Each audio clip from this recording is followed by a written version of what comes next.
no issue will have a bigger impact on the future performance of our economy than education. In the long run, it's going to determine whether or not businesses stay here. It will determine whether businesses are created here, whether businesses are hiring here. And it will determine whether there's going to be an abundance of good middle-class jobs in America. Today, the unemployment rate for Americans with at least a college degree is about half the national average. Their incomes are about twice as high as those who only have a high school diploma. So this is what we should be focused on as a nation. This is what we should be talking about and debating. The countries who out-educate us today will outcompete us tomorrow. That's a simple fact. And if we want America to continue to be number one and stay number one, we've got some work to do.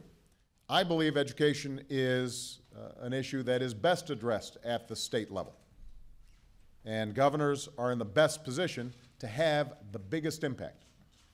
I realize that everybody is dealing with limited resources. Trust me, I know something about trying to deal with tight budgets.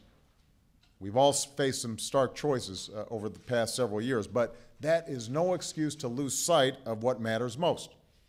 And the fact is that too many states are making cuts to education that I believe are simply too big. So my administration's tried to do our part by making sure that the student loans program puts students before banks, by increasing aid like the Pell Grants for millions of students and their families, and by allowing students to cap their monthly loan payments at 10% of their income, which means that their repayment schedule is manageable.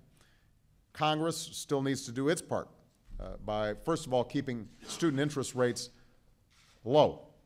Right now, they are scheduled to double at the end of July if Congress does not act, and that would be a real tragedy for an awful lot of families around the country.